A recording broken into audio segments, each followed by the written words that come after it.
Desde el Centro de Noticias de Caracol Televisión en Bogotá, esto es Noticias Caracol, edición del mediodía.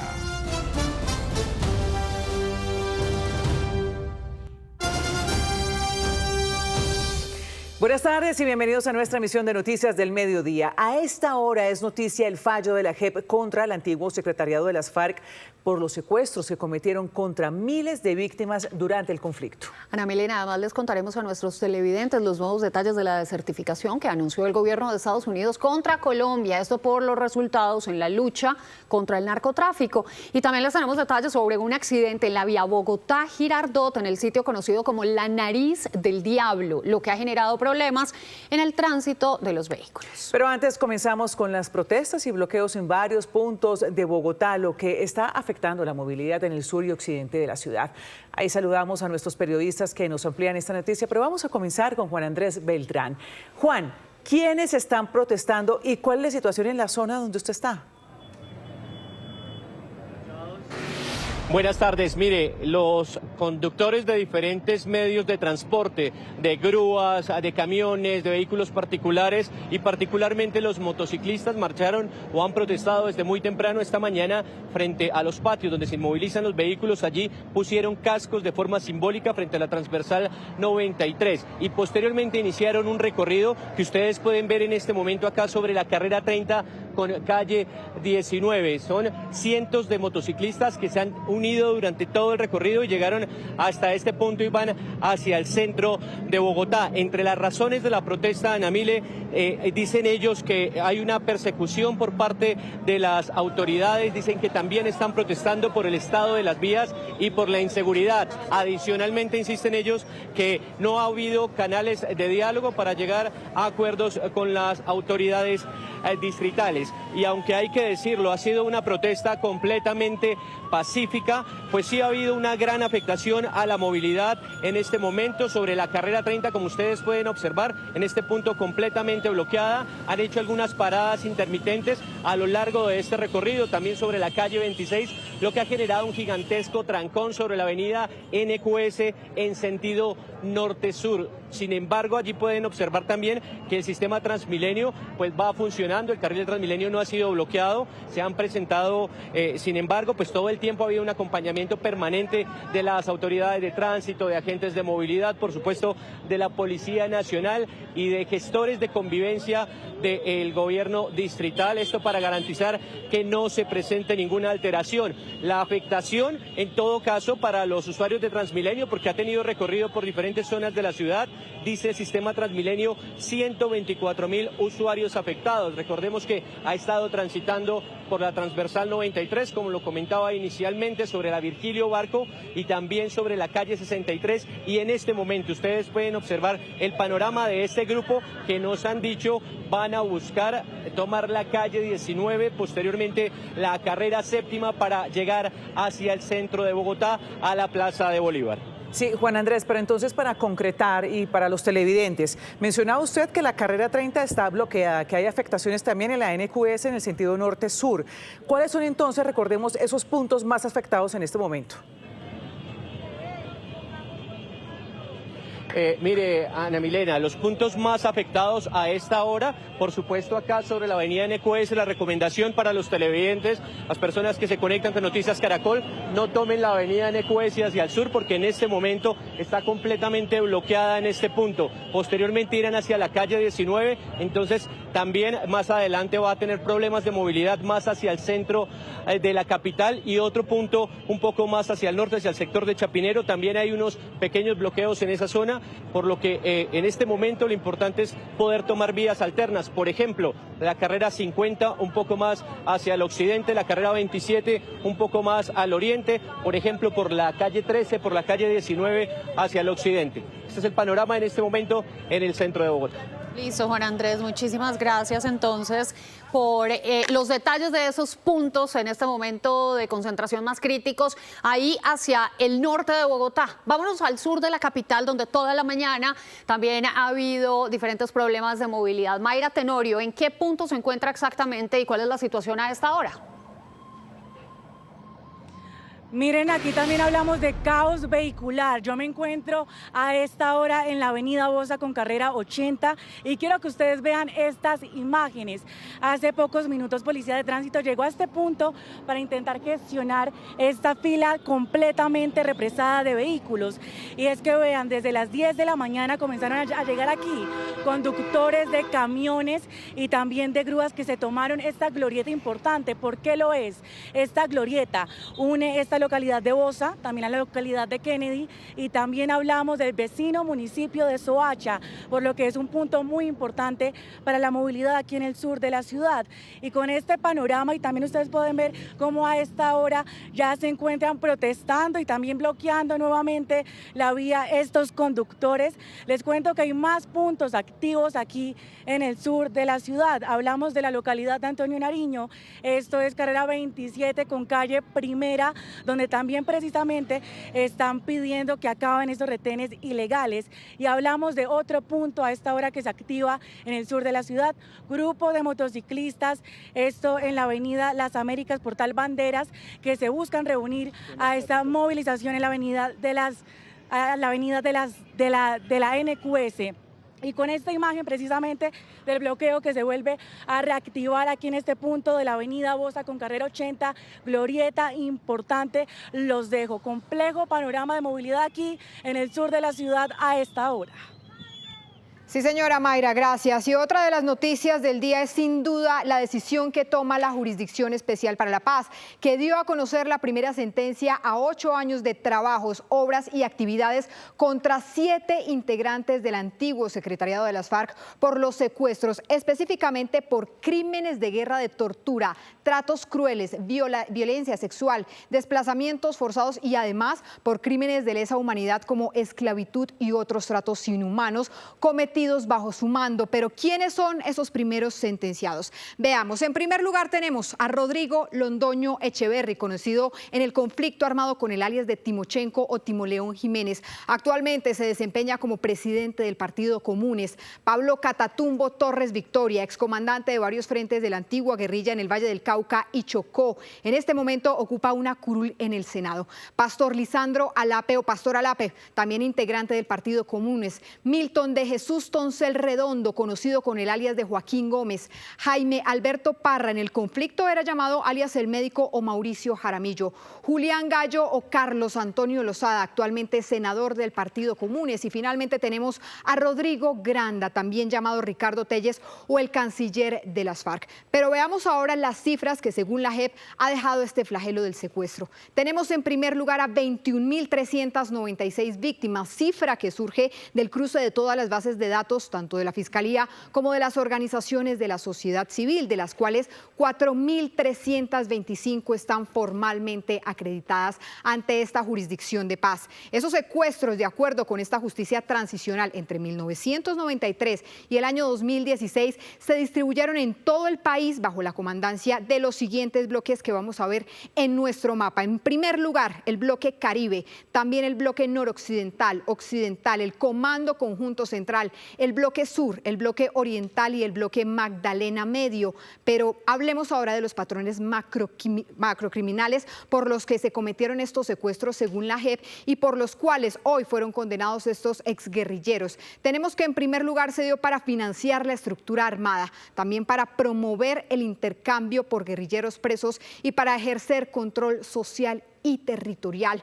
Los exguerrilleros fueron sentenciados hoy a lo que se conoce en la JEP como las sanciones propias, es decir, 8 años de trabajos y obras, pero sin cárcel o sin ningún tipo de medida de aseguramiento. Ellos deberán trabajar en estos proyectos productivos que ustedes están viendo en pantalla en este momento, cumpliendo horarios, permaneciendo en zonas preestablecidas y con monitoreo permanente. Y finalmente hay que señalar, esta sanción o sentencia es compatible con la participación en política según lo ordenado por la Corte Constitucional. Es decir, no se inhabilitará esta participación y esta decisión queda en firme una vez se resuelvan las apelaciones en caso de ser presentadas. Pero veamos los detalles de este importante fallo de la JEP. Tatiana Sanabria, usted estuvo muy temprano allí en la Jurisdicción Especial para la Paz. ¿Qué dijeron los magistrados? ¿Qué tal? Muy buenas tardes. Así es, Camilo Suárez Aldana, el magistrado ponente de este macrocaso, fue el que dio la lectura a esta sentencia de sanción restaurativa contra estas 7 personas que usted acaba de mencionar. Algo que él manifiesta es que es histórico en el sentido que es la primera sentencia que se da después de la implementación de la Jurisdicción Especial para la Paz, pero algo también es que es la máxima que se puede imponer en este tribunal. Algo determinante es que se hace con base en hechos ocurridos entre 1993 y el año 2016, que dan cuenta de más de 20.000 víctimas de secuestro, de las cuales 4.300 son acreditadas por la JEP. Escuchemos. Se responsabiliza a los comparecientes y en consecuencia se les impone la máxima sanción imponible en este modelo de justicia. Esto es 8 años de sanción propia, atendiendo su reconocimiento, su responsabilidad, su aporte de verdad exhaustivo y detallado para develar patrones y políticas, pero teniendo en cuenta la gravedad de los crímenes y la máxima responsabilidad que ostentaban en esa organización. Esta decisión implica que los 7 integrantes del último secretariado de las FARC, Rodrigo Londoño Echeverri, Jaime Alberto Parra Rodríguez, Milton de Jesús Toncel Redondo, Pablo Catatumbo Torres Victoria, Pastor Lisandro Alape Lascarro, Julián Gallo y Rodrigo Granda Escobar, sean declarados máximos responsables de la organización durante el periodo entre 1993 y 2012 y penalmente responsables en calidad de autores por la comisión de crímenes de guerra consistentes en tomas de rehenes, homicidio, así como crímenes de lesa humanidad consistentes en privaciones de la libertad, asesinatos, desapariciones forzadas.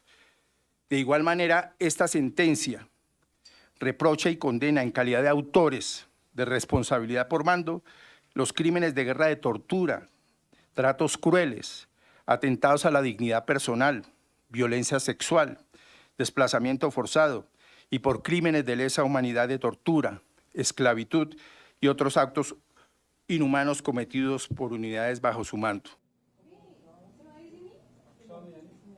Y es que son 4 líneas de trabajo. Una de ellas tiene que ver con el desminado de esos territorios que han sido mayoritariamente afectados en el marco del conflicto por la guerrilla de las FARC. Pero algo también muy importante tiene que ver con ese apoyo en la búsqueda de personas dadas por desaparecidas en el marco de estos secuestros. Se va a priorizar Palmira, Valle del Cauca. Allí van a iniciar estas acciones, pero también está todo el tema de la restauración de la memoria de las víctimas y también la recuperación de los territorios. Escuchemos.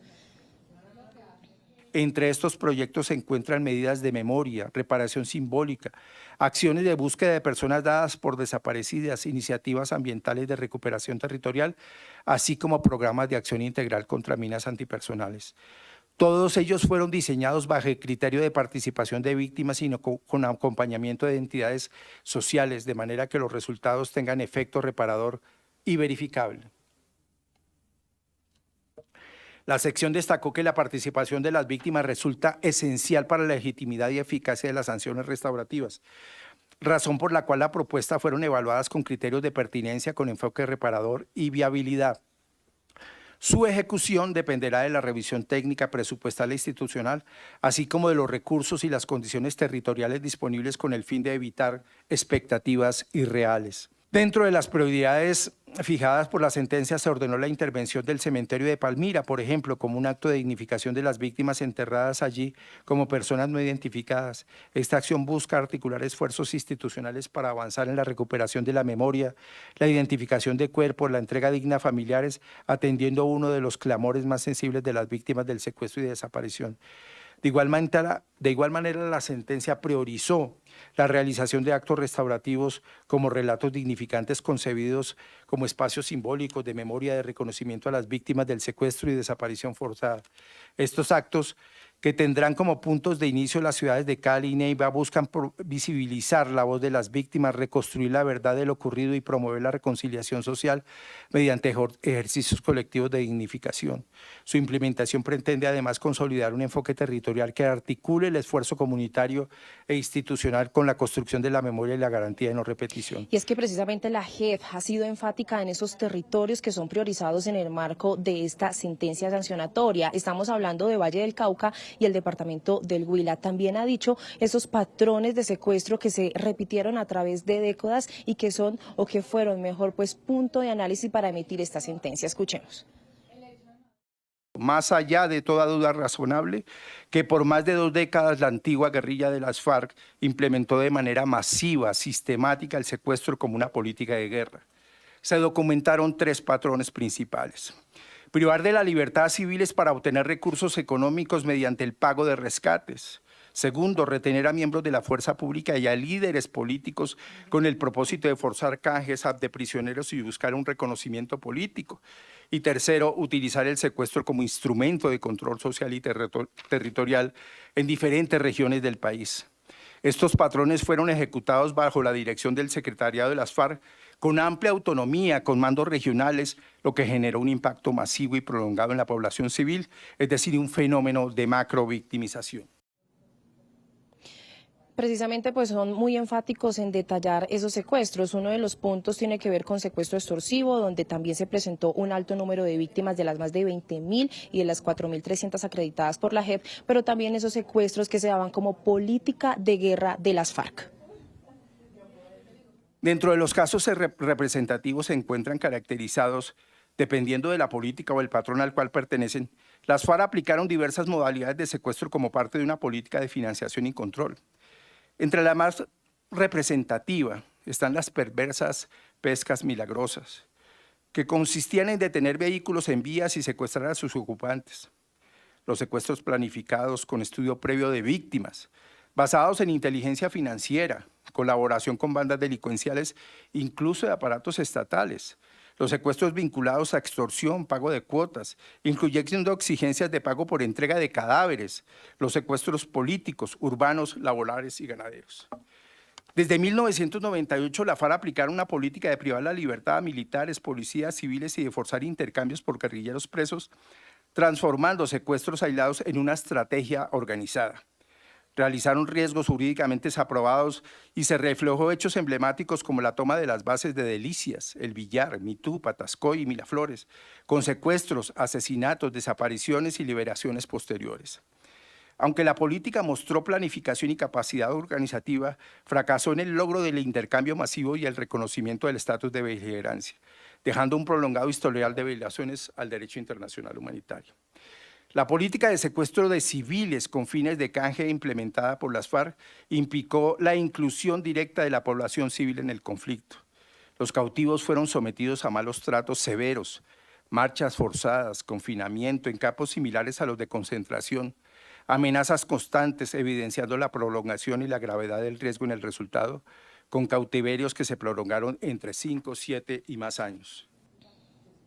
La JEP ha dicho que se va a garantizar el cumplimiento de estas sanciones impuestas a estos 7 excomandantes de las extintas FARC y que incluso también se evalúa pues la adquisición para cada uno de ellos de dispositivos electrónicos para monitorear esos movimientos que hacen y las actividades que deben cumplir semanalmente en el marco de estos proyectos. Bien, Tatiana, muchísimas gracias. En esta histórica audiencia ante los magistrados de la JEP, los exintegrantes de las FARC dieron su versión de los secuestros. Los carceleros de las víctimas justificaron ante los magistrados cada una de sus acciones, incluyendo las cadenas en el cuello de los secuestrados.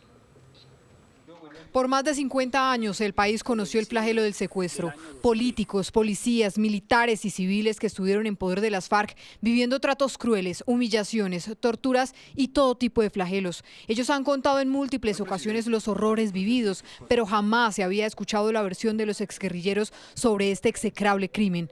La JEP por horas escuchó las versiones de estos exguerrilleros, una versión que no se compadece y no es consecuente con el terror vivido en el conflicto armado, según las mismas víctimas. El trato fue humanitario mientras que yo los tuve. Uno de esos relatos fue el de Elí Mejía Mendoza, alias Martín Sombra, o también conocido como el carcelero de las FARC. Él vigiló a quien ese grupo calificó como secuestrados de alto valor. Entre ellos estuvieron Ingrid Betancourt, los 3 estadounidenses y el general Luis Mendieta, entre otros. Esta declaración la entregó en el año 2020, cuando iniciaba el macrocaso, tratando de justificar ante los magistrados años de malos tratos, que según él era un trato igualitario. Bueno, ¿cómo era la alimentación que ustedes suministraban a las personas privadas de la libertad? El almuerzo, sancocho. O sea, sancocho de plátano, yuca, papa, carne, arroz y ensalada. Y si no, se les daba frijoles, arroz y ensalada y el agua arroyera. Bien, la carne no faltaba. A la comida, en veces se les hacían frijoles o alberja y se hacía largo, o sea, para que quedara para el otro día, para el calentado. Incluso allí habló de uno de los grandes episodios de humillación en los cautiverios, las cadenas que por años cargaron los secuestrados.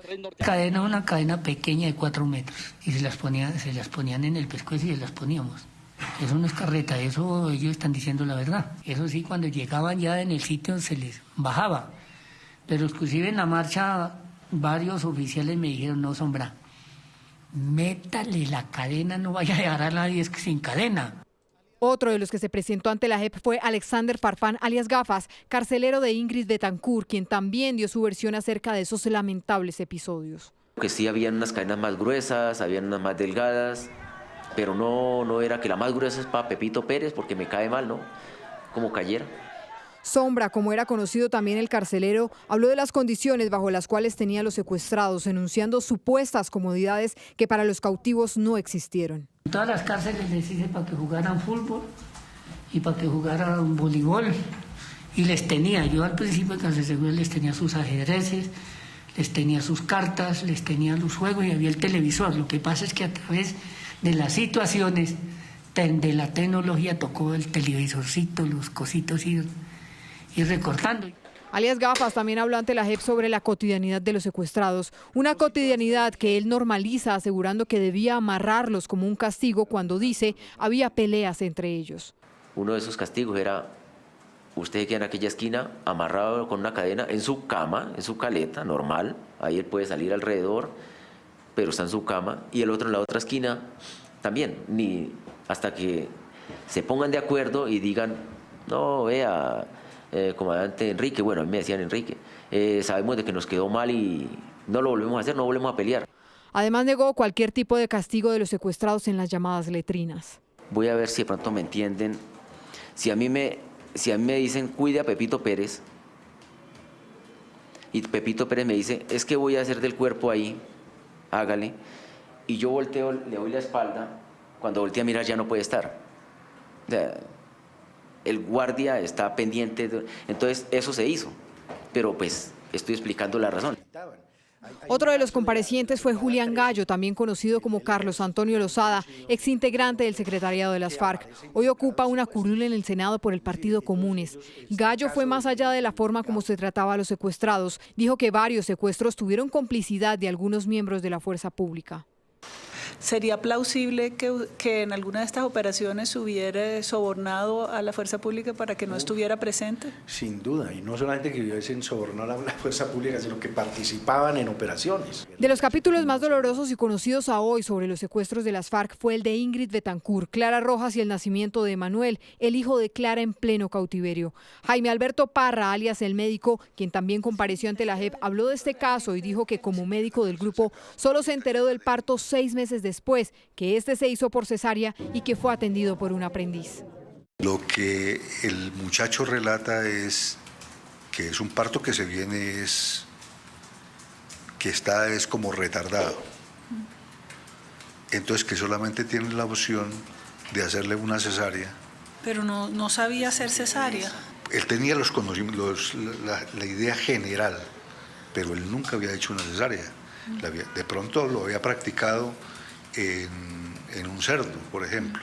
Estas versiones, al igual que la de muchos otros exguerrilleros, jamás fueron un bálsamo para las víctimas, jamás entregaron reparación y mucho menos una no repetición, según lo relataron las mismas víctimas en los múltiples escritos y declaraciones que dieron a la JEP respondiendo a estas versiones.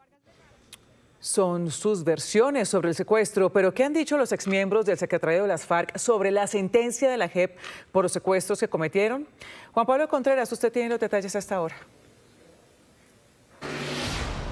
¿Qué tal? Muy buenas tardes. Pues hace pocos minutos los 7 comparecientes ante la JEP que fueron sancionados hoy y miembros del último secretariado de las FARC emitieron un comunicado en el que dicen que el secuestro es una carga moral que pesará por siempre sobre sus hombros y que fue un crimen de guerra que enlodó por completo la humanidad de esa lucha armada que en ese momento emprendieron. Dicen que el sufrimiento causado no tiene reparación plena, pero que asumen con responsabilidad la carga histórica de sus actos. También dicen que reconocen las sanciones que hoy se anuncian en consecuencia de todos estos hechos que ellos mismos han admitido en varias de las audiencias de la JEP y dicen que asumen la obligación de cumplirlos de manera efectiva con acciones restaurativas que aporten a la reconstrucción del tejido social y a la dignidad de quienes sufrieron. Finalmente dicen que por ahora no se pronunciarán de fondo sobre las acciones que la JEP les impone para cumplir este tipo de sentencia y que lo harán una vez la sala jurídica de la JEP notifique formalmente la decisión, la sentencia de 633 páginas que fue conocida el día de hoy. Recordemos también que la magistrada Ana Manuela Ochoa, presidenta de la sección de responsabilidad y verdad de la jurisdicción, dijo que la lectura de la sentencia no era una notificación oficial y que se hará en las próximas horas o en los próximos días a los comparecientes hoy ante la JEP. Sin embargo, dicen que el dolor de las víctimas no va a ser devuelto con todas estas sanciones. Juan Pablo, gracias. En el fallo de la JEP fueron reconocidas más de 21.000 víctimas de delitos como secuestro, abuso sexual, tortura, desaparición forzada, desplazamiento y secuestro, en algunos de lesa humanidad en el marco del conflicto armado, y que hoy reciben con indignación la sentencia. Nicole Buitrago, usted habló con algunas de ellas. ¿Qué le dijeron?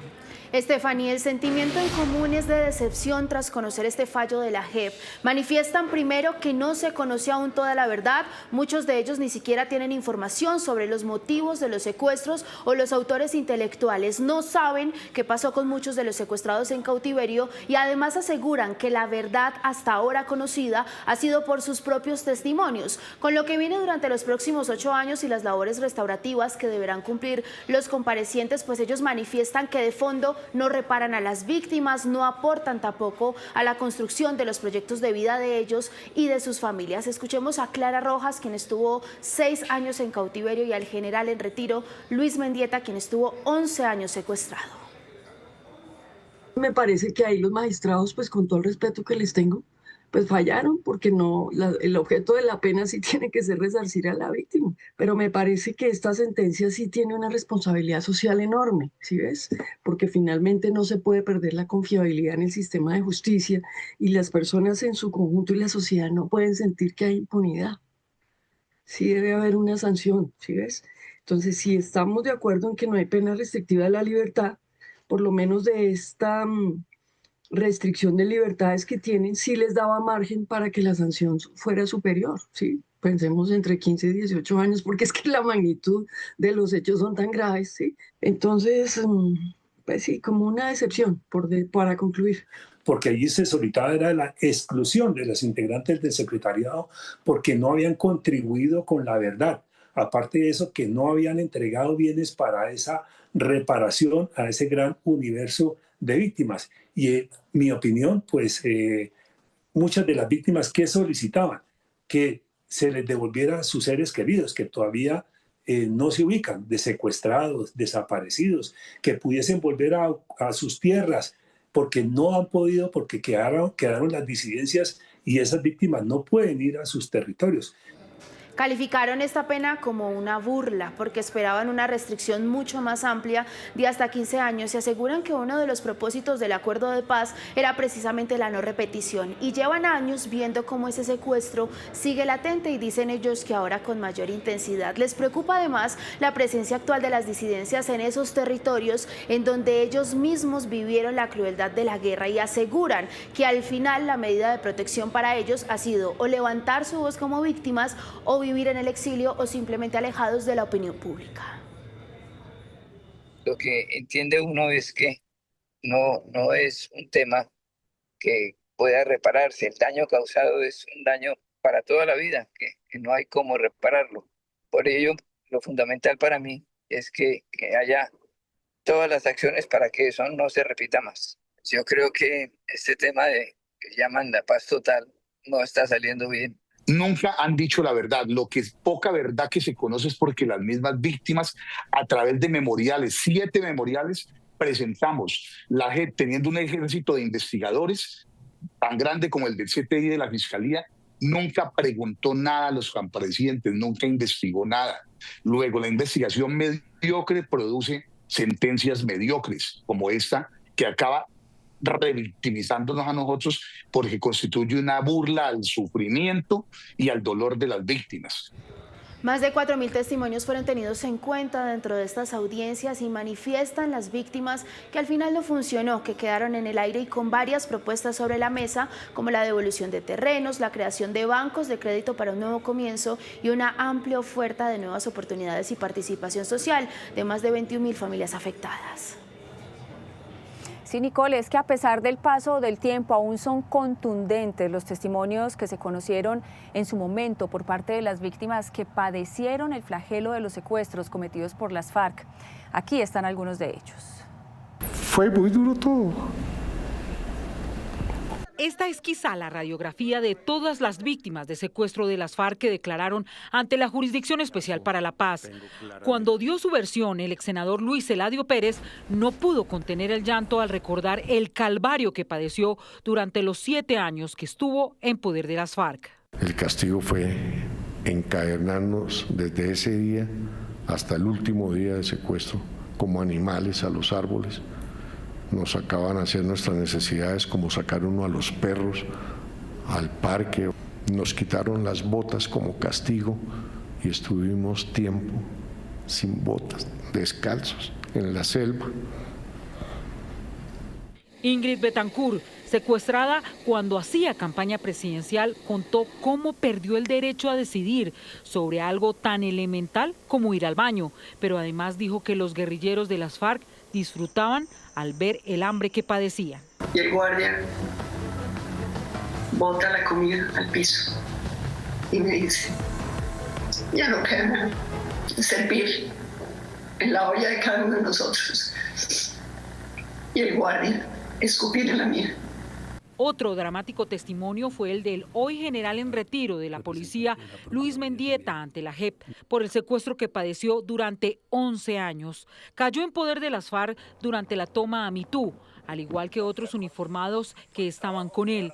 Visiblemente conmovido, dijo que durante su cautiverio escuchó crecer a sus hijos por radio, fue aislado, sometido a tortura psicológica y padeció la indolencia de la guerrilla. Mientras a nosotros nos daban 3 o 5 minutos con agua que era bombeada con una motobomba para bañarnos, a los marranos sí les suministraban 1, 2 y hasta 3 horas de agua. En este capítulo también se relató cómo las cadenas de acero que estaban oxidadas fueron el medio para humillar a los secuestrados. Así lo relató Armando Acuña, que el 29 de mayo del 2029, siendo concejal de Garzón Huila, fue secuestrado. Eso es humillante. De todo lo que yo sentí del secuestro fue ese día que me colocaron la cadena y me amarran a un palo. Yo de alguna manera, ellos me custodiaban y yo estaba uno ahí humillado, pero el día que le colocan a uno las cadenas,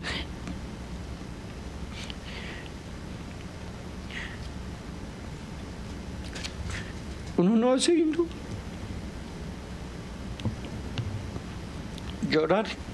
También hablaron los familiares de aquellos secuestrados que posteriormente fueron asesinados.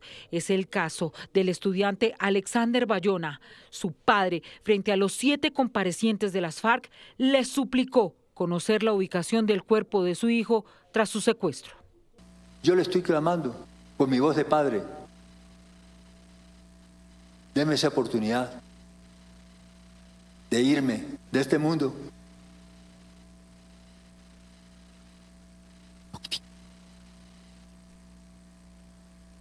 Sabiendo dónde enterré a mi hijo, porque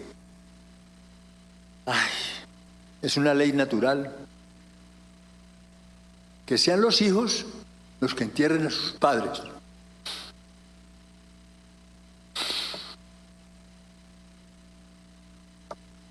Pero no nosotros. no nosotros. No nosotros. La JEP escuchó a 795 víctimas que hicieron observaciones y 402 comparecientes de los firmantes de paz que dieron su versión sobre los secuestros. Muchas víctimas todavía no reciben atención psicosocial tras lo ocurrido. Algunas de ellas tuvieron la palabra en este capítulo del secuestro. Muchos relataron a la JEP la forma descarnada en la que fueron tratados. Es como impotencia de no poder hacer las cosas bien. Helmut aún busca pistas de lo que habría sido el secuestro de sus padres, doña Carmenza y don Gerardo, en los libros que relatan el cautiverio de Guillermo La Chiva Cortés, una de las personas que los vio con vida por última vez. Ellos tenían 72 años de edad cuando fueron plagiados por las FARC el 19 de abril del año 2000. Pues mira, es un miércoles santo. Ellos hacen sus compras de Semana Santa, van subiendo a la calera y en ese momento son interceptados por un carro que al parecer son delincuencia común. Los interceptan a eso de las 10 de la noche y los llevan por un camino veredal que lleva a San Juanito Meta, donde pues es prácticamente zona guerrillera. Al parecer ellos los venden como secuestrados a las FARC. En su momento en ese sitio estaba comandado por alias Romaña. Y unos meses después se comunican con mi hermano mayor y confirmamos que es un secuestro por parte de las FARC y ahí empieza una tortura larga de varios años intentando primero liberarlos del secuestro y después buscar los cuerpos de ellos. Helmut y su familia no descansaron un solo instante tratando de lograr la liberación de sus padres hasta que 3 meses después llegó información de que ambos habían sido asesinados por las FARC. Alias Yamil decide salir con el grupo de secuestrados, que en su momento también estaba 4 personas más, entre ellos La Chiva Cortés, entonces los separan. A mi papá y mamá los bajan del sitio, haz de cuenta que el campamento es una montaña y en medio de la montaña está el campamento y ellos los bajan. En su momento pensaron los demás secuestrados que eran para entregarlos al ejército y digamos que liberarlos, porque mi papá y mi mamá entienden que 72 años era muy difícil caminar, no caminaban muy fácil por esas veredas tan complicadas. Y en ese momento le dicen a Romaña que qué hacen porque no tienen cómo seguirlos moviendo. Y ahí pues me los degollan, dejan los cuerpos ahí, no tienen tiempo para poder, digamos que enterrarlos, entonces los cubren con hojarasca. Pasaron 21 años de búsqueda, de angustia, de tocar puertas, pidiendo ayuda para recuperar el cuerpo de doña Carmenza y don Gerardo, hasta que un día una pequeña ventana de luz se abrió para los Angulo Castañeda. Ya para recuperar los cuerpos fue una tarea de familia. Nosotros nos dividimos en ciertas tareas. Mi hermano Héctor empezó hablando con los guerrilleros. Nosotros estamos encargados de buscar lugareños, campesinos de la zona, para poder entender lo que estaba pasando y ubicar el sitio. Ya cuando se firma el acuerdo de paz y se entiende que nace de ese acuerdo de paz la unidad de búsqueda de personas desaparecidas, entonces empezamos a trabajar con ellos muy atrás mano con ellos. Fueron más o menos 4 años intentando hacer el tema, ir al sitio, hasta que pues por fin se dio, la unidad de búsqueda dio el aval para ir al sitio por 15 días. En medio de la selva tocó hacer 1000 cosas, pedir ayuda de 1000 gente, pedir ayuda a los lugareños de la zona y logramos encontrar el cuerpo de mi mamá en ese momento. Hasta que llegó el día de encontrar a la Lala, como le decían cariñosamente a doña Carmenza Angulo, a quien su familia siempre la ha recordado como su centro y su pilar. Estos audios fueron recopilados en su momento por la unidad de búsqueda de personas dadas por desaparecidas. Felicidad. Ella siempre daba todo para que sus nietos estuvieran felices. Aunque en su momento se les dijo que doña Carmenza y don Gerardo fallecieron juntos, el único cuerpo que se encontró fue el de la abuela Lala y a hoy, 8 años después, no tienen pistas de don Gerardo. Porque es que aquí no hubo reparación, aquí no hubo verdad. Ahí digamos que encontramos muchas respuestas a ciertas cosas que estamos viendo. Aunque digamos que respuestas puntuales no encontramos, pero sí nos dimos cuenta que el grupo de reencuentros estaba preguntando dentro de sus combatientes qué pudo haber pasado. Pero digamos que hayamos entendido o digamos que tuviéramos una respuesta clara de por qué los secuestraron, por qué se los llevaron, por qué no los devolvieron, por qué los asesinaron, por qué los torturaron, pues no, nunca ha habido esa respuesta. Y el tema también de no repetición, pues también aquí le recae la responsabilidad a la JEP, porque mira lo que pasó con Alia Romaña o con Iván Márquez, que ellos tenían mucha información en su momento, y sobre todo con Alia Romaña o con Aldinever. Ellos tenían mucha información en lo que pasó en su momento en esa zona, y pues la JEP, por ser tan paquidérmica, nunca actuó. Esta gente se fue y pues no pudimos tener la información. Helmut no pierde la esperanza de hallar el cuerpo de su padre. Dice que no ha dejado de sentir dolor en su corazón por lo vivido y con lágrimas asegura que por lo menos en su caso la JEP no fue la solución. Prometí no llorar, porque esto me devuelve muchos años y me llena de mucha tristeza. Y quería no...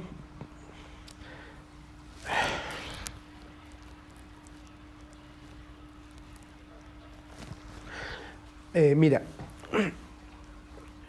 a veces nos sentimos tan humillados con el tema de FARC porque no debería ser, o sea, el secuestro de un par de ancianos, no solo secuestro, sino tortura, debería ser algo que sea prioridad de la justicia colombiana. Y a veces sentimos que estamos rogando para que por favor entreguen información y hacerlo. Cuando vamos y nos cierran las puertas, pues nosotros mismos lo hacemos.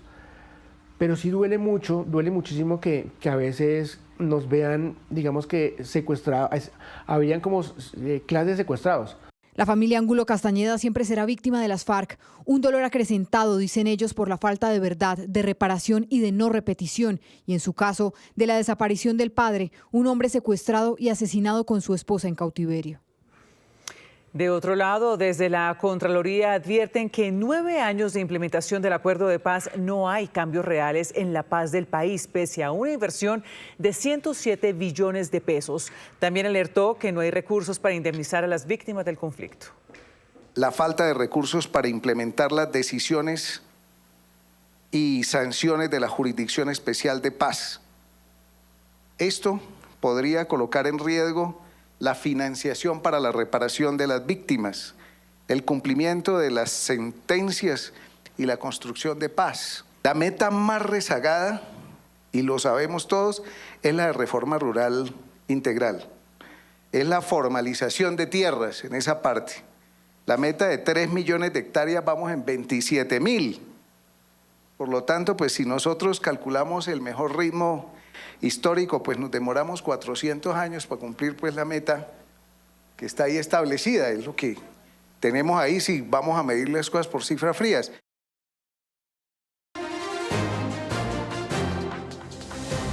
Estos son los sucesos que hacen noticia en el mundo a esta hora. Israel lanzó su anunciada y temida gran ofensiva sobre la ciudad de Gaza, donde aún permanece por lo menos 500.000 de personas que no evacuaron.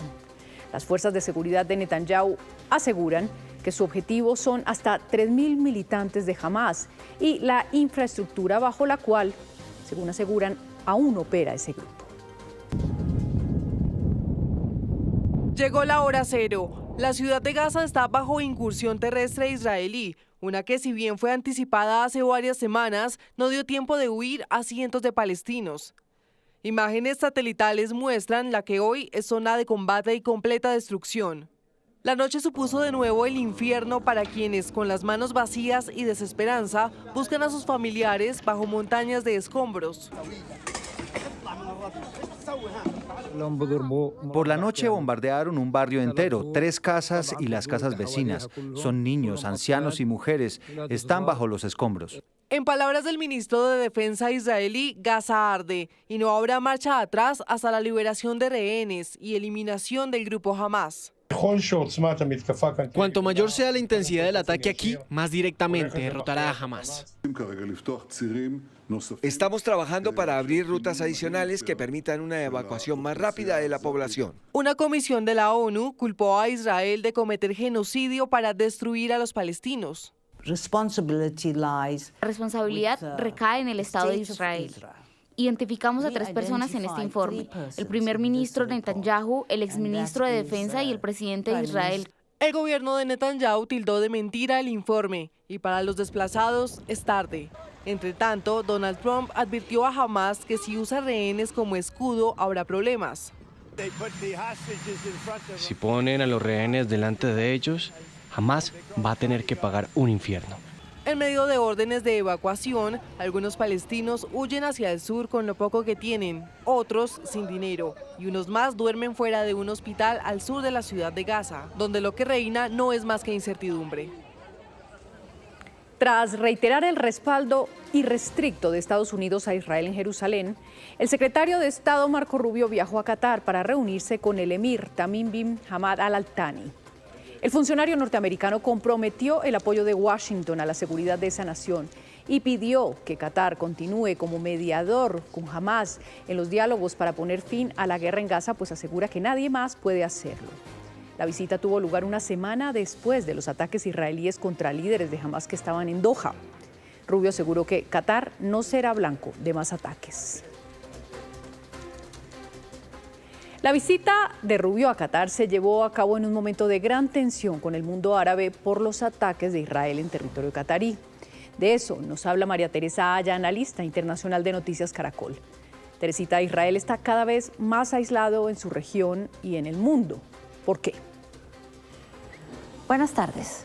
A esta nueva ofensiva de Israel en Gaza se suman las declaraciones de su primer ministro, Benjamín Netanyahu, quien ayer salió a decir que Israel es un país que se está quedando solo, que está cada vez más aislado del mundo y que le va a tocar aprender a vivir de manera autárquica. Esto quiere decir a valerse por sus propios medios y no depender de ningún otro país. Esto es el resultado, sí, de la guerra en Gaza, del uso indiscriminado y desproporcional de la fuerza, del ataque a terceros países no involucrados en la guerra y también del no reconocimiento a los dos estados. Y es que aquí Benjamín Netanyahu la semana pasada salió a decir que en Israel no caben dos estados, que no ve posible la existencia del Estado palestino en este momento en Israel. No es posible. Esto generó muchas reacciones, además de seguir aislando a Israel. Y entre las más importantes, les cuento, está las Naciones Unidas, que llamó a una votación sobre este tema, una votación en la cual 142 países aprobaron la existencia de Palestina, 12 se abstuvieron y 10 votaron en contra. Entre estos, Estados Unidos, que hay que decirlo, es un país que tiene el derecho al voto y que por lo tanto sabemos que cualquier resolución frente a este tema va a ser bloqueada por Estados Unidos. Pero aquí lo importante es otra cosa, son los 142 países que aprueban la existencia de Palestina. Cada vez son más en el mundo, dejando de lado los intereses de Israel. Ahora, también está el tema de ataques a terceros. Qatar la semana pasada, Israel atacó a un país, uno, con el que no está en guerra y dos, que ha servido de mediador a lo largo de este conflicto, generando toda clase de problemas en la región. Una región en la que es importante resaltar que Israel lleva cerca de 80 años tratando de legitimar su derecho a existir en el Medio Oriente, a ser reconocido por los demás países como un país que tiene, repito, derecho de estar en esa zona. Y con los ataques a Qatar parece haber borrado en pocos días todo el trabajo de 80 años. Y es que los ataques generaron una unión de todos estos países, los países de la Liga Árabe, los países de la Conferencia Musulmana Internacional, todos reunidos en pocos días en Qatar para ver cómo van a trabajar de manera mancomunada, como uno solo, la respuesta frente a Israel.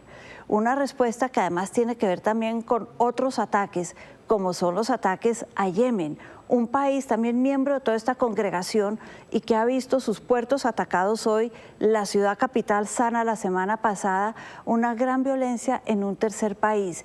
Vemos así que Israel sí, efectivamente cada vez está más solo en el mundo y acá les cuento, Benjamín Netanyahu, su primer ministro sobre todo, está cada vez más alejado de gran parte de su propia gente, de su país, de la región y del mundo. 1:34 minutos. La decisión de Estados Unidos de desertificar a Colombia nos incluye en una lista junto a Afganistán, Venezuela, Myanmar y Bolivia como países que fallaron de manera demostrable en la lucha contra las drogas. Juan Camilo Merlano, ¿cuáles son las implicaciones? Alejandra, es fundamentalmente un daño reputacional. Afortunadamente, si se quiere, esta desertificación se expidió junto a una exención o waiver que lo que hace es que evite que, por ejemplo, haya bloqueo en asignación de recursos, voto negativo por parte de Estados Unidos para préstamos a Colombia en el marco de la banca multilateral, sanciones, aranceles de otro tipo. eso no se presentará.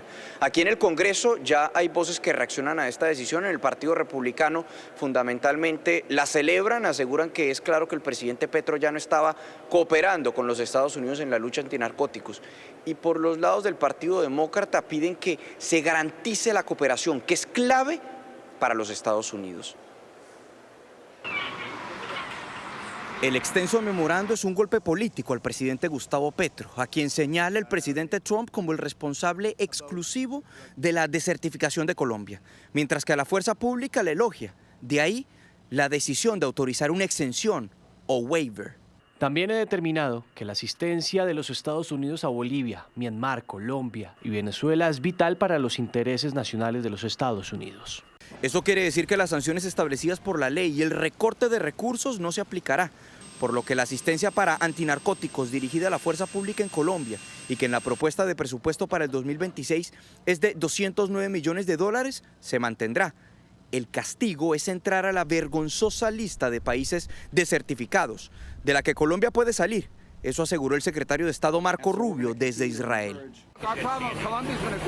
Nuestro problema es que Colombia ha sido un gran aliado históricamente.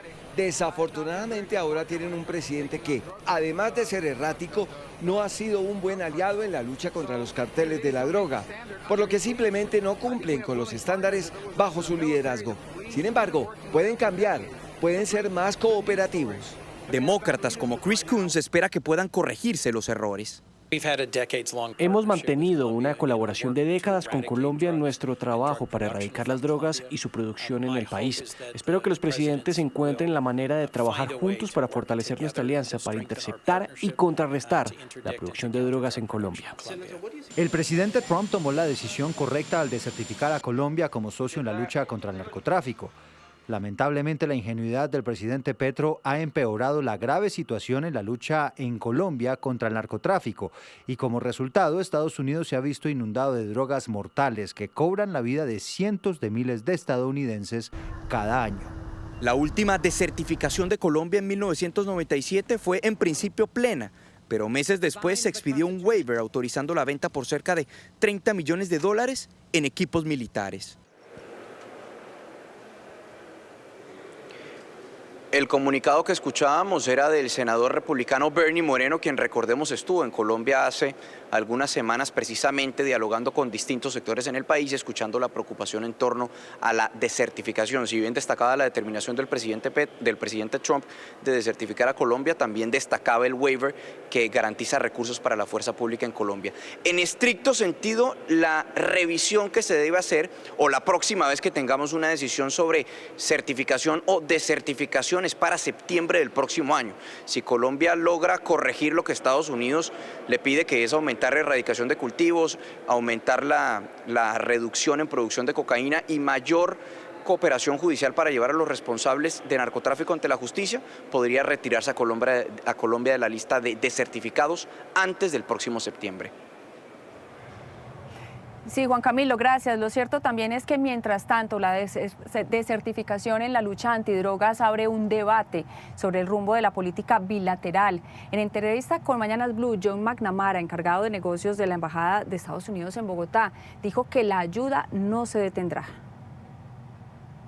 ¿Qué significa una desertificación con waiver, es decir, sin sanciones? ¿Qué es la información que viene desde Washington?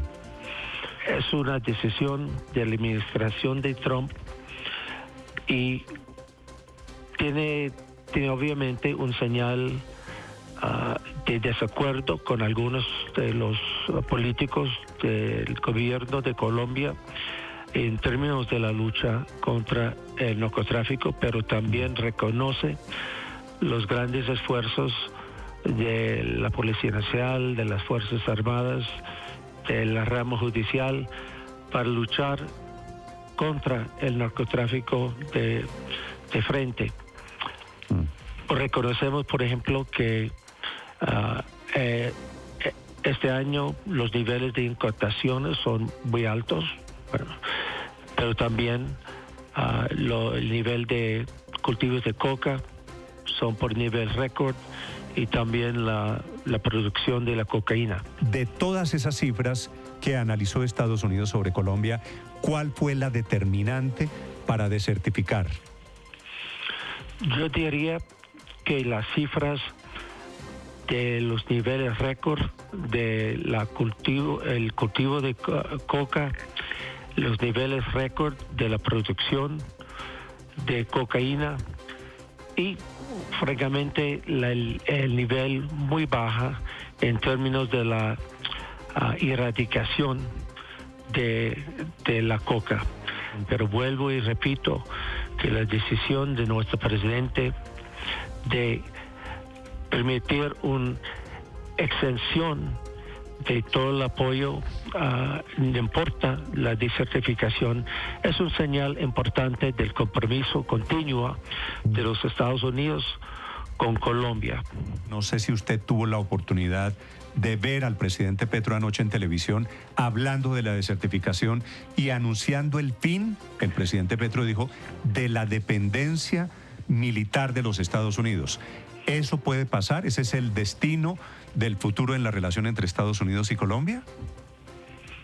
Bueno, vi algunos de los comentarios durante la noche y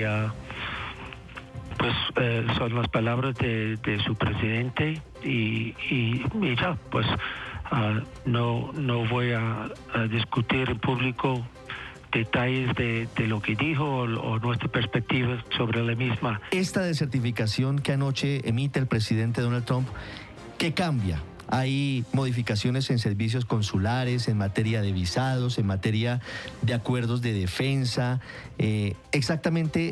O de turismo, por ¿Hay ejemplo, alguna Ricardo? modificación o eventualmente advertencias de viaje para los estadounidenses que estén planeando venir a Colombia? Mira, nada cambió. Repito, nada. Mientras que tenemos la colaboración entre los dos países, nuestro gobierno no tiene ningún interés de cambiar los asuntos consulares, etcétera, que usted mencionó. Por su parte, el gobierno colombiano rechazó los argumentos con los cuales Estados Unidos desertificó a Colombia en la lucha contra el narcotráfico. El presidente Gustavo Petro, el embajador de Colombia en Washington y varios ministros se refirieron al tema. Para el presidente Gustavo Petro fue injusta la decisión del gobierno de Estados Unidos de desertificar a Colombia en la lucha contra las drogas. Somos los que más incautamos cocaína de toda la historia, los que por miles de laboratorios hemos desmantelado de toda la historia, y eso es político. Dice incluso que Colombia no necesita las ayudas que están en juego. Se acaba la dependencia del ejército de Colombia y sus fuerzas militares del armamento de los Estados Unidos. No más limosnas ni regalos. Ya desertificaron, ya esa es la decisión. Al ejército de Colombia le va mejor si compra sus armas o las hace. Para la Embajada de Colombia en Estados Unidos, la decisión del gobierno de Donald Trump fue netamente política. Lamentar que fueron factores de tipo político y no la evaluación que según la ley deben basarse exclusivamente en la lucha contra el narcotráfico, lo que terminó dando esta decisión. ¿Qué se plantea o qué se le va a plantear al gobierno de los Estados Unidos distinto a lo que se ha venido haciendo en busca de que se reverse esta decisión? Siempre ha estado uno dispuesto a mirar alternativas, pero no porque sea para complacer a los Estados Unidos a supuestamente certificación, que entre otras cosas se hace cada año y el año entrante pues ahí será otro proceso similar. Yo creo que aquí lo que hay que comprometernos con seguir en lo que estamos. El ministro del Interior, Armando Benedetti, advirtió que el gobierno no cambiará la estrategia en la lucha contra el narcotráfico, fortaleciendo la erradicación forzada. Estados Unidos lo que quiere es ver unos números con base en la forzada, cosa que el gobierno ha dicho que espera que siempre sea voluntaria y con una sustitución de cultivo. Eso es lo serio en cualquier estado. A septiembre, el gobierno ha erradicado 11.000 hectáreas y la meta es alcanzar las 30.000 al final del año, pero priorizando la sustitución de cultivos. Aquí el avance es fuerte y vamos a seguir totalmente integrados, compartiendo información, compartiendo capacidades, trabajando de la mano no solamente con los Estados Unidos, sino con la comunidad internacional para acabar con este crimen transnacional. El gobierno sostiene que ha tenido resultados históricamente altos en materia de interdicción e incautación de drogas y que estos esfuerzos no han sido tenidos en cuenta. 1:54 p.m. Gracias por continuar con nosotros. En regiones de Colombia donde a diario se viven tragedias por cuenta del narcotráfico, hay diversas opiniones sobre la desertificación en materia de drogas. En Nariño, según la ONU, existen 65.000 hectáreas de hoja de coca que han alimentado la violencia. Por eso, desde la gobernación, piden corresponsabilidad a Estados Unidos, el país que nos desertificó. El problema no solamente es la coca de Colombia, sino también la adicción en los Estados Unidos. Y desde Nariño enviamos un mensaje contundente. Nariño no va a seguir poniendo muertos y sangre en una lucha fracasada contra las drogas. En el Cauca, investigadores del conflicto creen que la desertificación es un premio al narcotráfico. Es un error político y un retroceso. Este mecanismo es ineficaz y termina castigando a campesinos e indígenas, no a los verdaderos beneficiarios del narcotráfico. Mientras cientos de líderes sociales han sido asesinados por las mafias del narcotráfico, la desertificación termina premiando a estas mafias. Los alcaldes de Medellín y Cali, que viajaron la semana pasada a pedir que no nos desertificaran, creen que cumplieron su misión para evitar efectos negativos sobre las regiones. Era de esperarse. Petro se puso del lado de los peores criminales. Son los únicos que han ganado con este nefasto gobierno. En nuestra visita a Washington de la semana pasada, nuestra posición fue pedir que ojalá no se desertificara a Colombia y que en caso de darse, pedimos que no se dejara de apoyar a nuestra fuerza pública. Es una noticia muy dura que mancha el nombre de nuestro país. Para los colombianos hemos sufrido mucho con el tema del narcotráfico y pues hoy vimos una situación muy compleja. Sin embargo, como alcalde de Cali, agradezco que esta desertificación ha sido con waiver, es decir, sin consecuencias. Desde la región del Catatumbo, donde existen unas 45.000 hectáreas de cultivos ilícitos, sus dirigentes afirman que la desertificación los afecta. Esta decisión del gobierno norteamericano pues implica muchos temas en la región. Uno de estos es que a nosotros nos preocupa mucho el tema de la inversión de la cooperación internacional. Nosotros como administraciones que tenemos escasos recursos para ayudar a las comunidades, a veces nos apoyamos con este tipo de ayuda de cooperación internacional. Se va a hacer mucho más difícil la lucha contra el narcotráfico y la guerra va a continuar.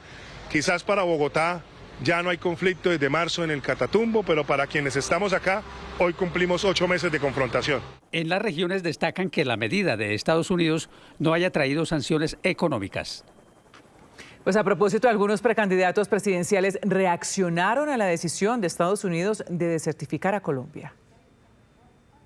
La desertifican porque consideran que hay un gobierno afín a los grupos criminales que le preocupa más justificar la actividad criminal y facilitar esta a través de gestores de paz, de pagarle $1 millón a la gente para que no mate o de hacer transacciones con criminales que están en las cárceles. En este momento necesitamos acciones que nos permitan sumar esfuerzos de todo el país bajo el liderazgo del presidente Gustavo Petro para garantizar, en primer lugar, la recuperación del control territorial. Es el fruto de una estrategia de seguridad y de lucha contra el narcotráfico que está totalmente equivocada. Ha sido un fracaso por falta de rigor, por falta de método, por falta de entender la historia que nosotros hemos construido durante tantos años en esta lucha que le ha hecho tanto daño a nuestro país. Este es un golpe histórico porque el mundo ya no nos ve como víctimas, sino nos ve como cómplices. En la época de Escobar, Colombia producía 100 toneladas de coca. Hoy se producen 3.000 toneladas de coca. La verdad es que la política de guerra contra las drogas del gobierno de los Estados Unidos ha sido un total fracaso y la vamos a cambiar. En Estados Unidos, que tienen más ingresos que nosotros, crece el consumo de cocaína, pagan esa cocaína increíblemente bien y nadie hace nada para evitarlo.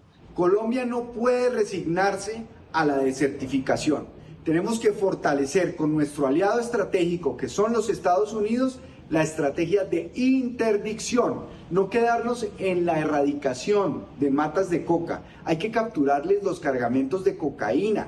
Eso sí les va a doler. Estados Unidos simplemente ayuda con esta decisión a darle la razón a las estructuras del crimen organizado y del propio narcotráfico. que han sido implacables con este gobierno y con los servidores públicos. Tendremos a partir del 7 de agosto del próximo año que empezar a restablecer una relación con los Estados Unidos basada en una lucha efectiva contra el narcotráfico en nuestro país. La realidad es que Colombia está nadando en cocaína, estamos produciendo el 70% de la cocaína del mundo, en cifras históricas, y todos los indicadores de eficacia del gobierno son pésimos. Esto no se trata solamente de ayuda, también afecta la inversión, la confianza y va a afectar el empleo. ¿Quiénes ganan con esto? Los bandidos y los criminales. Sin la confianza y el apoyo internacional, la seguridad queda en jaque. 1:59 p.m. Según el más reciente informe mundial de la Oficina de las Naciones Unidas contra la Droga y el Delito para el año 2023, de las 376.000 hectáreas de cultivo de coca en el mundo, la mayor parte de ellas se encuentra en Colombia, unas 253.000 hectáreas, lo que reafirma la posición del país como el principal productor de cocaína del planeta. Desde el 2019, el área con coca en 2023 fue 1.7 veces más grande de lo reportado en 2019, cuando esos cultivos estaban ocupando 154.000 hectáreas de tierra. Los departamentos que registraron mayor presencia de cultivos de coca para el periodo 2022-2023 fueron Norte de Santander, Putumayo, Nariño y Cauca, con más de 30.000 hectáreas. De otra parte, Bolívar, Córdoba, Antioquia, Chocó y Caquetá registraron entre 5.000 hectáreas y 20.000 hectáreas de cultivos de coca. Y Valle, Meta y Guaviare tenían entre 5.000 y 2.000 hectáreas sembradas. Magdalena, Santander, Boyacá, Vichada, Guainía, Vaupés y Amazonas registran cultivos con menos de 500 hectáreas.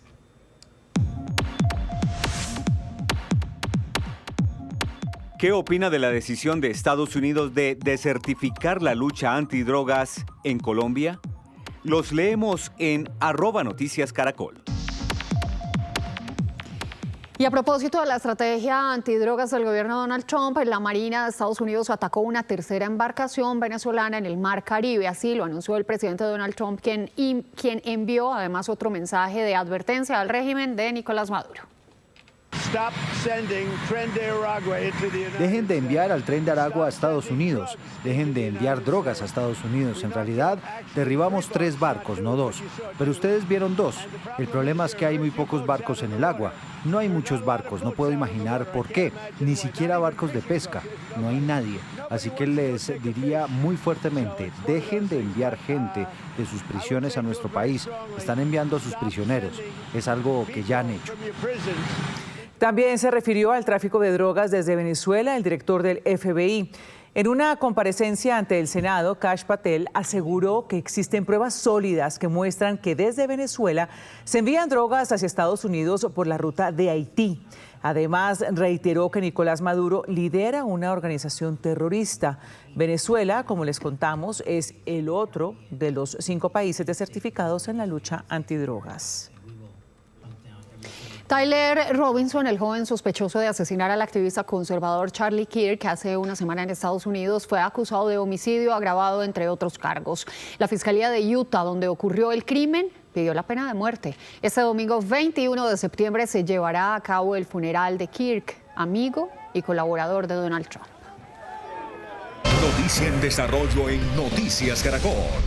A las 2:32 p.m, volvemos con la noticia con la que iniciamos esta emisión, la protesta de diferentes gremios del transporte en Bogotá. A esta hora se registran bloqueos en el centro de la ciudad. Juan Andrés Beltrán, usted nos cuenta todos los detalles. Exactamente, está ahí en el centro, ¿todavía están impidiendo el paso? Buenas tardes. Mire, el grupo de personas que compete a los motociclistas, el grupo más grande, llegó hasta acá, cerca de la Plaza de Bolívar, exactamente en la carrera octava con calle 12B. Ustedes lo pueden observar. En este punto, sin embargo, no les permitieron que continuaran su recorrido hacia la Plaza de Bolívar. Dicen las autoridades que para evitar que haya vehículos en esta zona, lo cual dicen ellos es prohibido. Sin embargo, también acá está la presencia de la policía antidisturbios, los gestores de convivencia. Los motociclistas permanecen pacíficamente sobre la carrera octava, esto entre las calles 12 y 16, por lo que el centro pues está colapsado en materia de movilidad. Dice Transmilenio que por cuenta de estas movilizaciones mes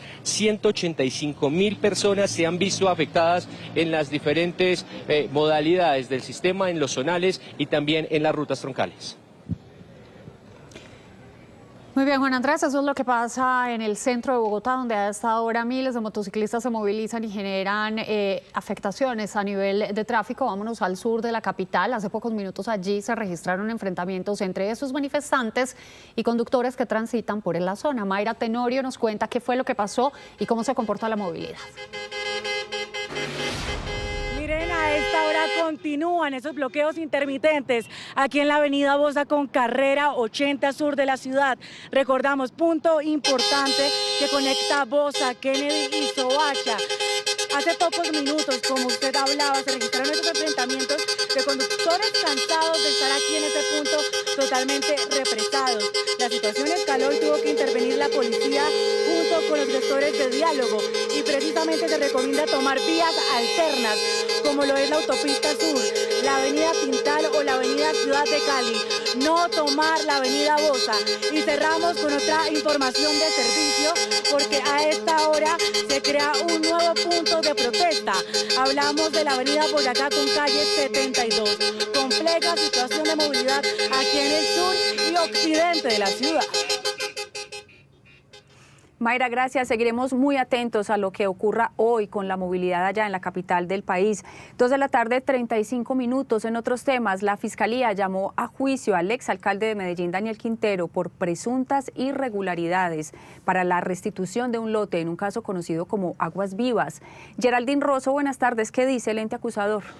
De acuerdo con la Fiscalía, los hechos ocurrieron entre febrero del 2020 y mayo del 2023. Varios exfuncionarios de la Alcaldía de Medellín habrían intentado beneficiar a 3 particulares en un proceso de conciliación prejudicial relacionado con un predio. Los investigadores indicaron que la maniobra consistía en modificar la figura de cesión gratuita para convertirla en una compraventa con el fin de pagarles más de 40.500 millones de pesos, equivalentes al valor del lote. Tras el fracaso de este trámite, el exalcalde y ex entonces secretario general Fabio Andrés Trujillo, al parecer, habrían extendido actos administrativos irregulares. Estas decisiones, según el ente acusador, aumentaron el evalúo del terreno, permitiendo que los particulares recibieran y determinaran las actividades urbanísticas prohibidas en el plan de ordenamiento territorial. Por su parte, la Fiscalía sostiene que por su grado de participación, las 13 personas investigadas podrían llegar a comprobarse, pues fueron responsables en su presunta participación. Podrían enfrentar cargos por peculado, por apropiación, prevaricato e interés indebido en contratos. Por ahora, el caso sigue en etapa de acusación. En noticias de salud, una grave alerta emitió la Sociedad Colombiana de Anestesiología. Se trata del desabastecimiento en el país de un medicamento vital para la atención de maternas. Doctora Fernanda, buenas tardes. Buenas tardes. Es una situación muy preocupante porque es un medicamento de uso habitual específicamente en el manejo de la hemorragia posparto. Que falte este fármaco limita la capacidad de respuesta médica y expone a las mujeres a complicaciones graves, como que no haya más opción que quitarles el útero de emergencia o incluso riesgo de muerte. Tanto así que la hemorragia posparto es la segunda causa de mortalidad materna en nuestro país. Se estima que después del parto, 8.2%, es decir, 1 de cada 12 mujeres latinoamericanas presentará hemorragia grave. Esta es una situación que no nos podemos permitir. Médicos de clínicas y hospitales en todo el país se están enfrentando a un nuevo desafío. No tienen un medicamento esencial para tratar la hemorragia posparto. La grave alerta la emite la Sociedad Colombiana de Anestesiología. Tenemos una alerta sanitaria de desabastecimiento total del medicamento Metergin, un medicamento que es de primera línea en el manejo de hemorragias obstétricas. Entonces, para nosotros esto es realmente muy complejo, porque al final del día es el médico, enfermera o un equipo multidisciplinario con la vida de una paciente que depende de medicamentos que en este momento no tenemos. Tenemos alertas en Cúcuta, en Valle, en Popayán, en Medellín, en muchas ciudades donde ya el medicamento no está. La situación pone en alto riesgo a las gestantes que por diferentes razones, como embarazo múltiple, problemas de la placenta o de la coagulación, entre muchos otros, presentan sangrado después del parto, que es una de las 3 principales causas de muerte materna en el país. Quiero aclarar que Metergin no tiene un sustituto. Este hace para nosotros, como Colombia, el primer medicamento, o el medicamento de primera línea en el manejo, en conjunto con oxitocina, con otros medicamentos, pero no tenemos un sustituto. O sea, si no está, pues no hay otro que lo compense o que lo reemplace. La doctora Olga Lucía Herrera, presidente de la Asociación Colombiana de Anestesiología, explica que la metilergometrina, o más conocida como Metergin, fue retirada del mercado tras la decisión de la empresa titular actual del registro sanitario de suspender su comercialización desde el 20 de junio de este año. En este caso, el laboratorio es que no hay comercialización de índole, digamos, las respuestas son de índoles económicos. Pero tenemos también, hay muchos gestores farmacéuticos que se agrupan en el país y denuncian muchas cosas.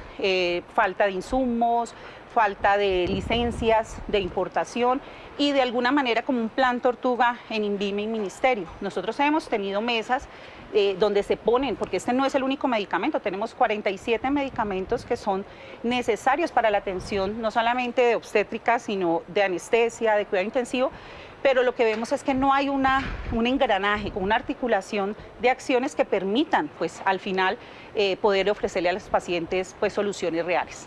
El llamado es uno solo, porque es la vida de las maternas la que está en juego. Y la responsabilidad es del Ministerio de Protección, el Ministerio de Salud y Protección Social, el INVIMA. Tenemos mesas técnicas, pero pues cuando las soluciones no se ven o no se palpan, entonces como profesionales cumplimos con hacer las alertas. Tenemos también eslabones perdidos, que son las entidades prestadoras, y tenemos que todos cumplen una función dentro de su cuadro, pero cuando ya necesitamos articular, entonces el Ministerio está por acá, INVIMA está por acá, pero necesitamos soluciones. O sea, aquí lo que necesitamos son acciones contundentes, que se mejoren estas licencias, se busquen más otros proveedores, incluso en algún momento lo planteamos, ¿dónde está Colombia? También como un plan para que seamos nosotros nuestros mismos productores de medicamentos. La última mesa de trabajo de las sociedades científicas con el Ministerio fue el 26 de agosto y aún no hay soluciones a la situación. Consultamos al INVIMA y al Ministerio de Salud y vía WhatsApp respondieron que están trabajando en la respuesta. Esto requiere soluciones urgentes. Cada día que pasa es poner en peligro a más y más mujeres, pero también a sus familias. De ahí que el indicador de mortalidad materna sea tan importante para un país, porque refleja, entre otros, el nivel de desarrollo social, acceso, calidad de la atención, desigualdades, entre muchos otros. Gracias, doctora Fernanda. 2 de la tarde, 41 minutos. Se cumple un día de apertura de la vía alterna al llano, aunque se presenta una larga fila de vehículos que estaban represados. Esneider Rico, buenas tardes. Usted habló con conductores que transitaron el corredor vial. ¿Qué le dijeron? Lucía, buenas tardes. Hablamos con los conductores precisamente de carga. Recordemos que en esta fase 0 están permitiendo únicamente sacar los vehículos que están represados en el corredor vial. Recordemos que por esta vía son alrededor de 4.000 vehículos de carga pesada que se movilizan diarios. Es por eso que hay largas congestiones para pasar por la vía alterna en esa variante que hicieron donde rodea el derrumbe del kilómetro 18. Dicen que se están demorando hasta 7 horas mientras se descongestiona el tránsito vehicular. Piden que se amplíe esa vía o que permitan el paso de vehículos por otras variantes. Poco a poco se recupera la movilidad por la vía al llano luego de 10 días de cierre. Avanza la fase 0 que permite evacuar los vehículos de carga represados en todo el corredor vial. Siempre nos demoramos como 12 horas y la vía pues ahí la arreglaron. Estuvo el paso un poquito demorado, pero estaba bueno. ¿La demora es el trancón tan largo? No, la demora es el trancón, sí. Fue siempre un poquito demorado, pero bueno. Son largas las filas de camiones represados para cruzar por la vía que bordea el derrumbe. Por el tramo de 680 metros hay un solo carril y el paso es alterno. Todo el trancón nos tocó, de ayer todo el día y parte toda la noche. Entonces, donde levanten esa resolución que tienen allá en Sogamoso, en el peaje del crucero, pues hay mucha descongestión por este lado. Los usuarios piden que permitan el paso a vehículos pequeños por Choachí y UNE Cundinamarca, o que acondicionen la vía alterna a doble carril.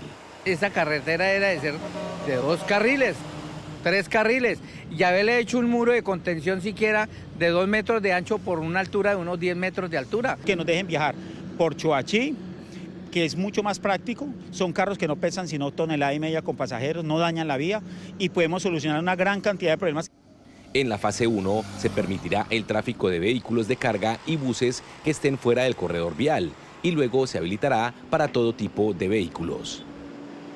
Y en la vía Bogotá-Girardot se presentó el accidente de un camión. Las autoridades activaron el paso intermitente de vehículos. José Manuel Moreno, ¿cuál es la situación?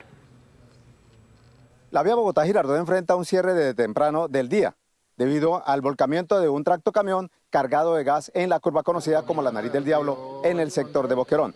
Las autoridades junto a la concesión encargada de la vía han implementado pasos alternos cada 45 minutos permitiendo el uso del túnel Sumapaz para agilizar la movilidad. Sin embargo, los conductores deben llenarse de paciencia, ya que la situación ha generado un enorme embotellamiento y el tiempo estimado para que se normalice el tráfico aún es incierto. Las autoridades recomiendan a los viajeros tomar vías alternas como por la mesa mientras se resuelve la situación. Afortunadamente el conductor del tractocamión salió ileso y las autoridades están trabajando para despejar la vía y restablecer el tráfico lo más pronto posible. En Ocaña, norte de Santander, un joven conocido como Totoy está transformando la vida de más de un centenar de adultos mayores en condición de vulnerabilidad, ofreciéndoles alimentos y un lugar seguro. Hola, mi nombre es Breiner Quintero y esta es mi historia. Yo cuando comencé hace 7 años no tenía los recursos. Entonces te comento que mi historia ha sido un poco triste porque pues yo le sacaba las cosas a mi mamá y se las llevaba a los abuelitos.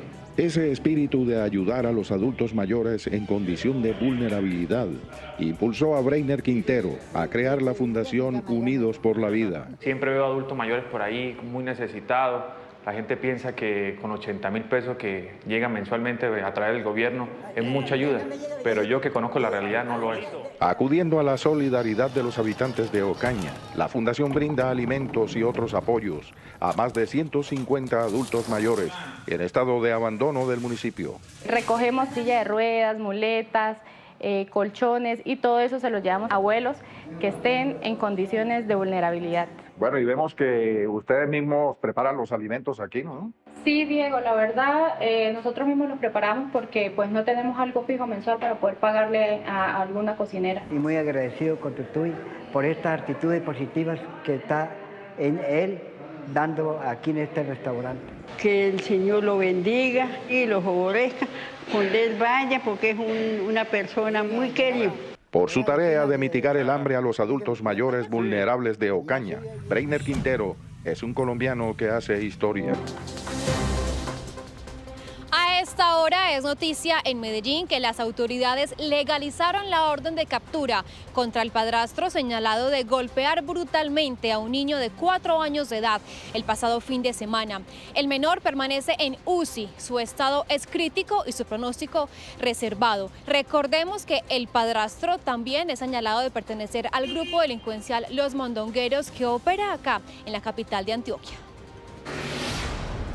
A esta hora las autoridades en el Valle del Cauca investigan el homicidio de Gabriela Trejos, una joven de 23 años, hija de Marcos Trejos, expresidente de la Junta Directiva de la Cámara de Comercio de Buga y excandidato al consejo de este municipio. Según las autoridades, la joven estaba compartiendo con otras personas en el barrio La Merced cuando fue atacada a disparos por hombres armados. Las investigaciones ya arrojan una primera hipótesis y al parecer el atentado iba dirigido contra otra persona que estaba muy cerca a ella. A esta hora, las autoridades adelantan las investigaciones para dar con la captura de los responsables de este homicidio.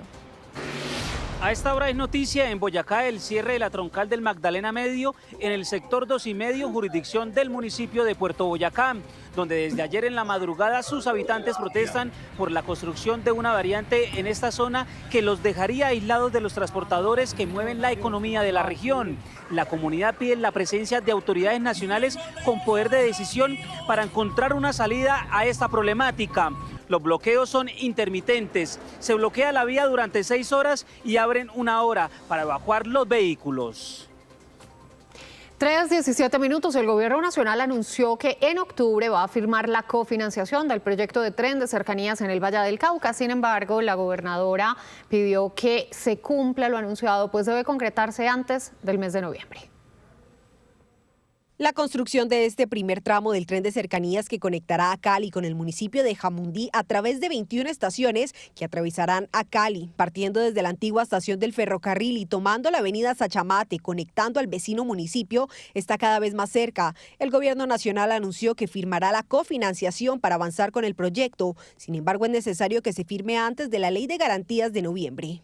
Una cofinanciación del 70% para un proyecto de altísimo impacto, no solo en Cali, sino en el Valle del Cauca, porque es un tren moderno a Jamundí, 23 kilómetros, 21 estaciones. El departamento, la gobernación, la alcaldía de Cali, la alcaldía de Jamundí, ya pusimos nuestra cofinanciación, así que lo único que necesitamos es que podamos realizar todo lo que se necesita de aquí hasta el 9 de noviembre para que podamos firmar el convenio. Una obra que, de cumplirse los tiempos pactados, será materializada en septiembre del año 2026 y se convertirá en la primera piedra de una obra que conectará a 4 municipios del Valle del Cauca. Este proyecto es una oportunidad histórica para nuestra gente. Facilitará el desplazamiento diario, reducirá los tiempos de viaje, mejorará la competitividad del municipio, atraerá más inversión, empleo y mejorará la calidad de vida de todos. En este primer tramo, que consta de 23 kilómetros, invertirán alrededor de 12 billones de pesos para movilizar unos 165.000 pasajeros al día. Se estima además que generará más de 15.000 nuevos empleos y posicionará a la región con un sistema 100% eléctrico y sostenible.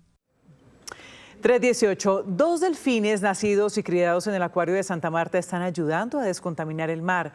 Durante sus rutinas diarias de ejercicio, estos cetáceos recogen con el hocico y la cola plásticos y otros desechos arrojados por los humanos, contribuyendo a proteger el ecosistema marino. Él es Blue, un bello delfín que durante sus prácticas junto a Martín, otro ejemplar de la misma especie, ayudan voluntariamente a preservar el medio acuático. Blue y Martín se comunican para coordinar entre ambos la extracción de botellas, plásticos y otros desechos de la superficie marina. Ellos nos ven a nosotros recoger basura, sacar cosas que no pertenecen a su medio, llámese botellas, plásticos, cuerdas, lo que sea. Entonces ellos aprendieron este comportamiento y cuando salimos a mar abierto empiezan a hacerlo. Entonces ellos mismos, sin necesidad de nosotros darle como alguna indicación o algo, van y sacan de su medio estas cosas que no pertenecen a él. Los cetáceos son animales marinos considerados entre los más inteligentes, pues usan todo su cuerpo para contribuir con el saneamiento de su hábitat. Se la ponen en la aleta dorsal, muchas veces hasta en la caudal, la agarran y empiezan a nadar con ello y no lo traen. Entonces, pues para nosotros es también una forma de ver que ellos también nos dicen como no pertenece acá, tú ayúdame a limpiarlo y también como una forma de educación. La actitud voluntaria de los delfines es ejemplo de educación ambiental. Esto nos da un mensaje bien importante a todos nosotros porque debemos de mantener de una u otra forma su hábitat o su ecosistema libre de basura y libre de plástico en general. Blue y Martín son 2 ejemplares que hacen lo que desean en sus tiempos libres y es de admirar que en su recreación a mar abierto dediquen tiempo a realizar actividades como estas que muchos humanos no hacen. Llegó la hora de Titanes Caracol 2025, una década exaltando a esos colombianos y colombianas que construyen país a través de sus buenas acciones y por los cuales ustedes pueden votar registrándose en nuestra página www.titanescaracol.com. Hoy martes, con la segunda nominada en la categoría de inclusión con una historia que sana y que transforma. Es la de Jacqueline Ladeuterazo, una titán de Tolú, Sucre, que con su fundación Manantiales de Luz abrió un espacio seguro para mujeres víctimas de violencia y de abandono. Jacqueline acompaña, inspira y fortalece a quienes se habían sentido invisibles, ayudándolas a sanar, a reintegrarse con sus familias y a convertirse en protagonistas de su propia historia. Titanes Caracol, hacer el bien marca la diferencia.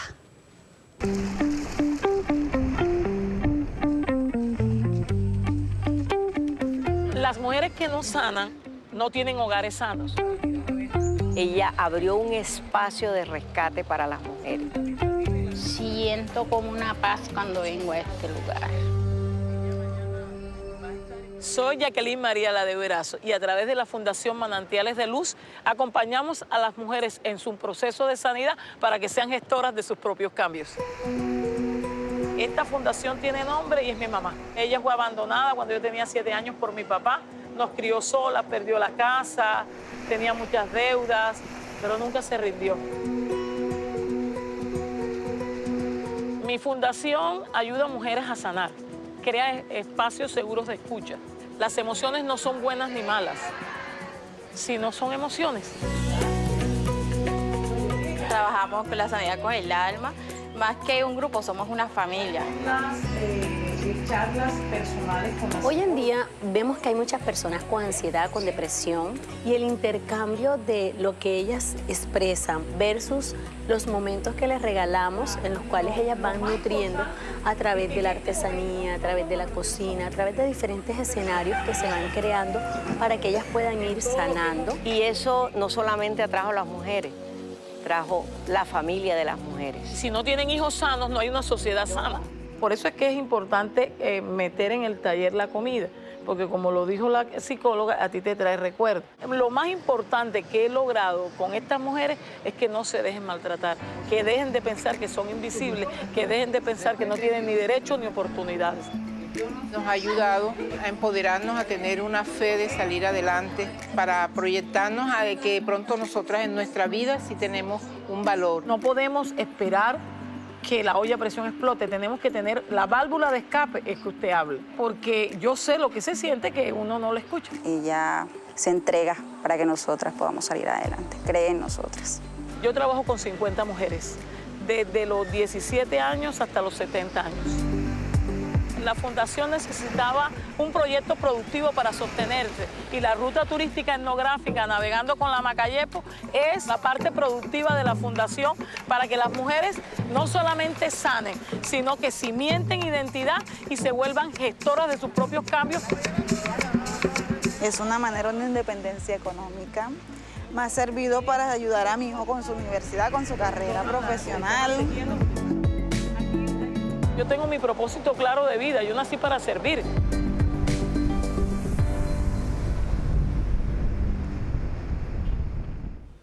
La fuerza de Jacqueline y el amor que entrega en cada encuentro con las mujeres que beneficia demuestran que se puede romper ese ciclo de dolor y construir una sociedad más justa y más solidaria.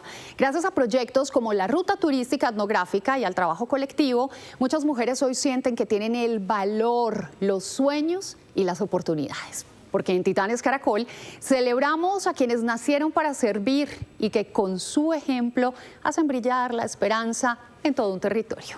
Titanes Caracol, hacer el bien marca la diferencia. Buenas tardes. En minutos, en Noticias Caracol en vivo, tendremos la completa información de los bloqueos que se mantienen en Bogotá, al menos 3 puntos de bloqueos. Pero vamos a adelantar información con Juan Andrés Beltrán, que está en uno de estos. Juan Andrés, adelante, ¿qué es lo que sucede hasta ahora?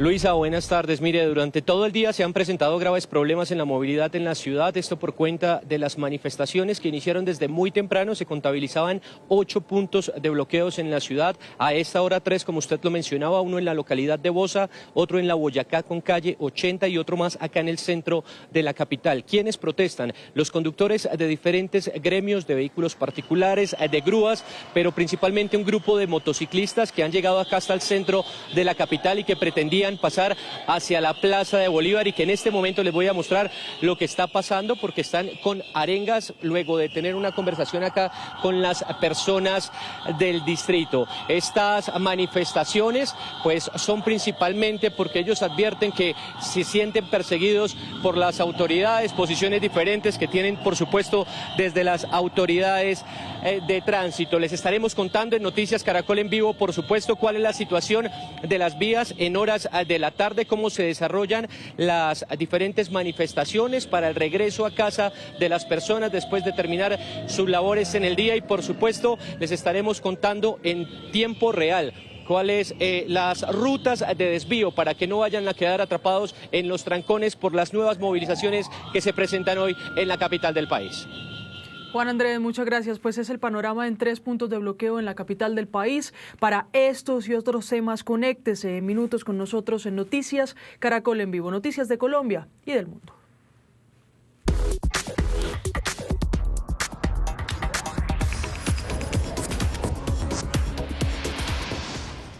Muy buenas tardes, hoy comenzamos lo más trinado con una sonrisa a flor de labios para recibir a nuestra primera protagonista, una mujer, madre, actriz, comediante, influenciadora y para hacerles más corto el cuento, toda una gocetas de la vida.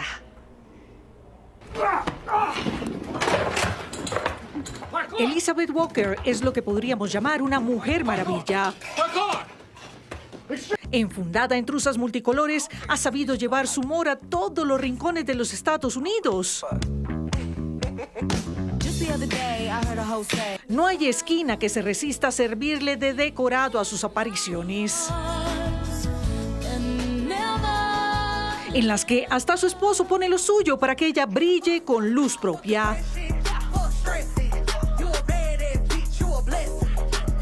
Madre, actriz, comediante e influenciadora, Elizabeth ha dejado atrás cualquier prejuicio para enviar mensajes inspiradores a quienes se sienten presionados por una sociedad con estándares.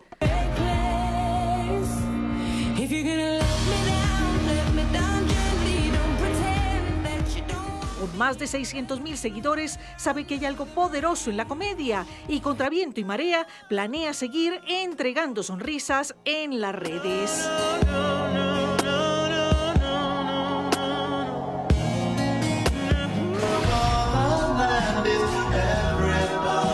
Y mi ñapa corre por cuenta de Elena, esta peluda a la que las flores le sobran y seguidores también. Una carita amable para este martes necesitado de dulzura.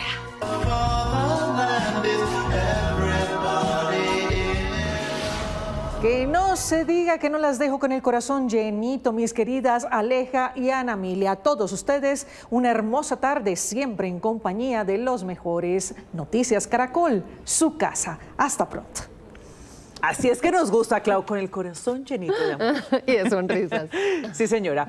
Estas fueron las noticias. Nos vemos a las 7 de la noche con una nueva edición informativa. Pero si quieren seguir los hechos del día, ya lo saben, se pueden conectar con Luisa a partir de este momento a la señal digital de Noticias Caracol en nuestras plataformas digitales. Y aquí en el canal Caracol ya viene Tormenta de Pasiones. Somos Noticias Caracol, primero la gente.